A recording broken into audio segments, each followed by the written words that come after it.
UP board class 9 Hindi काव्यखंड पाठ 9 और पथ की पहचान, जिसके कवि हैं हरिवंश राय बच्चन। स्टार्ट करते हैं तीसरे छंद से, क्योंकि 2 छंद पहला और दूसरा पहले ही हमारे चैनल पर उपलब्ध हैं। अगर आपने नहीं देखा तो आप ज़रूर देखें। तो चलिए शुरू करते हैं तीसरे पद्यांश को। है अनिश्चित किस जगह पर सरित गिरी गहवर मिलेंगे, है अनिश्चित किस जगह पर बागवन सुंदर मिलेंगे। किस जगह यात्रा खत्म हो जाएगी यह भी अनिश्चित है, अनिश्चित कब सुमन कब कंटक की शर्त मिलेंगे, कौन सहसा छूट जाएंगे मिलेंगे कौन सहसा। आ पड़े कुछ भी रुकेगा तू न, ऐसी आन कर ले पूर्व चलने के बटोही बाट की पहचान कर ले। तो हमेशा की तरह सबसे पहले संदर्भ से स्टार्ट करूंगा मैं, ताकि आपको संदर्भ और प्रसंग इन दोनों के लिए आपको 2 अंक तो मिले ही। तो संदर्भ में आपको क्या लिखना है कि प्रस्तुत पद्यांश हमारी पाठ्यपुस्तक की काव्यखंड में संकलित पथ की पहचान शीर्षक कविता से लिया गया है और यह कविवर हरिवंश राय बच्चन द्वारा रचित काव्य संग्रह सतरंगिणी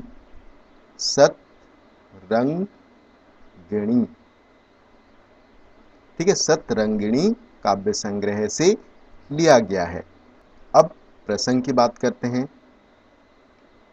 तो प्रसंग बेटर होगा सबसे पहले आप व्याख्या समझें, उसके बाद ही प्रसंग लिखें। फिर भी मैं आपको सबसे पहले प्रसंग में बता देता हूं। तो प्रस्तुत पद्यांश में कवि जीवन पथ पर आने वाली कठिनाइयों के विषय में सचेत करता हुआ, सचेत अर्थात सावधान करता हुआ पथिक को निरंतर आगे बढ़ने की प्रेरणा दे रहा है। तो ये थे प्रसंग। अब देखते हैं व्याख्या। ठीक है, व्याख्या में है अनिश्चित किस जगह पर सरित गिरी गहवर मिलेंगे।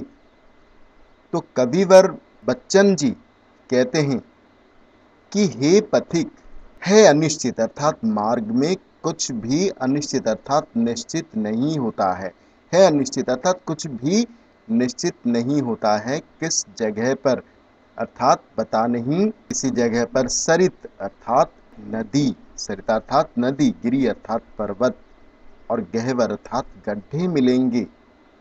और है अनिश्चित किस जगह पर बाग वन सुंदर मिलेंगे, और यह भी निश्चित नहीं है कि किस जगह पर या कहाँ आपको सुंदर सुंदर वन मिलेंगे और कहाँ उपवन मिलेंगे। सुंदर वन अर्थात सुंदर सुंदर वन और बाग अर्थात उपवन मिलेंगे, अर्थात कहाँ पर बाधाएं मिलेंगी।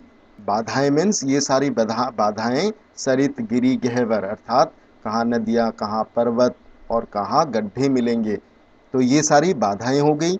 और बाग वन सुंदर, ये सभी सरलता और सुगमता से रास्ता पार हो जाएगा।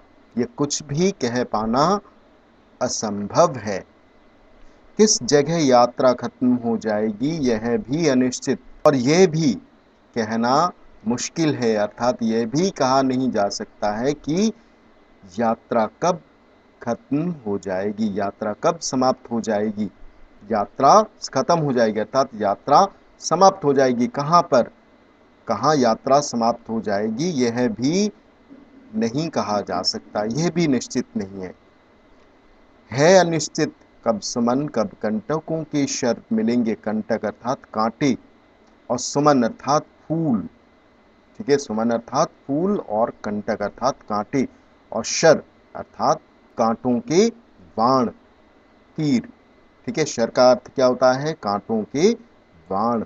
तो कवि कहता है कि कवि कहते हैं कि कब तुझे फूल मिलेंगे और कब तुझे दुख रूपी कांटे तुझे घायल कर देंगे।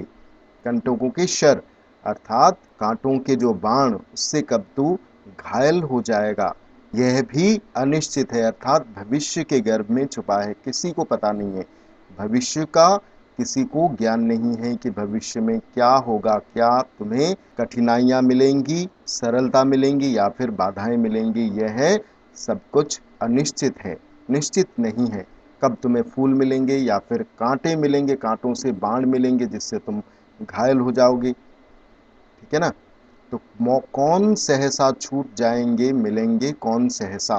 तो कवि ये कहते हैं कि यह भी कहना अनिश्चित है, मुश्किल है, यह भी सब कुछ अनिश्चित है कि मिलेंगे कौन सहसा, अर्थात कौन तुम्हें मिलेगा, अर्थात किसका साथ मिलेगा, और कौन तुझसे बिछड़ जाएगा, छूट जाएंगे, अर्थात बिछड़ जाएंगे सहसा, अर्थात अचानक, कौन अचानक तुमसे छूट जाएंगे इस जीवन रूपी रास्ते पर चलते समय, और कौन तुम्हें सहसा मिल जाएगा, अचानक तुम्हें कोई मिल जाएगा, यह कहना भी कठिन है।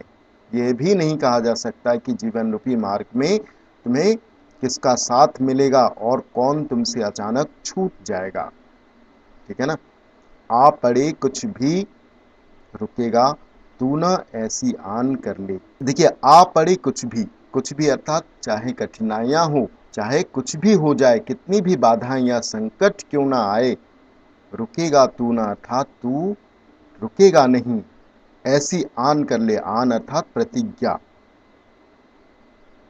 ऐसी प्रतिज्ञा कर ले, ऐसी प्रतिज्ञा अपने मन में धारण कर लो कि मैं कभी नहीं रुकूंगा, भले ही कितनी ही बाधाएं और संकट ही क्यों ना आ जाए, मैं कभी नहीं रुकूंगा, अपने मार्ग पर चलता ही जाऊंगा।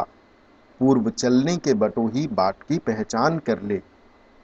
तो कवि कहते हैं कि हे बटोही, हे पथिक, बटोही मतलब पथिक, हे पथिक एक्सक्लेमेशन मार्क, हे पथिक, पूर्व चलने के अर्थात यात्रा पर जाने से पूर्व ही, पहले ही तुम बाट की रास्ता, बाट मतलब रास्ते की, बाट मतलब रास्ता, तो उस रास्ते की भली भांति जांच परख लो, पहचान लो, पहचानना मतलब जांच परख लो, फिर यात्रा की शुरुआत करो। तो ये थी तीसरे पद्यांश की व्याख्या। होप आपको बहुत अच्छे से समझ में आया होगा। अब देखते हैं काव्यगत सौंदर्य।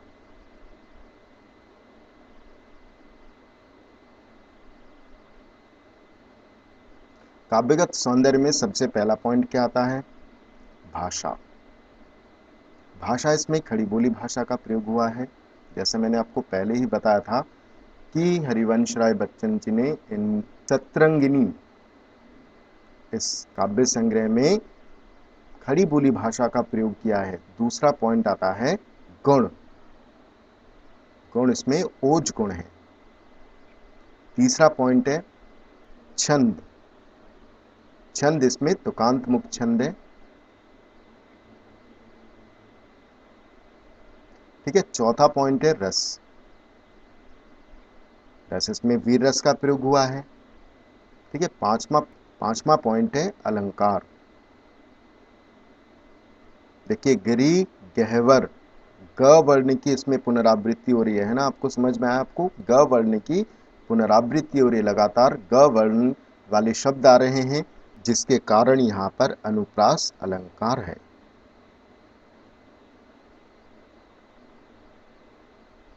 ठीक है। तो ये थे तीसरे पद्यांश की व्याख्या, संदर्भ, प्रसंग और काव्यगत सौंदर्य। सो मिलते हैं चौथे पद्यांश में। Thank you.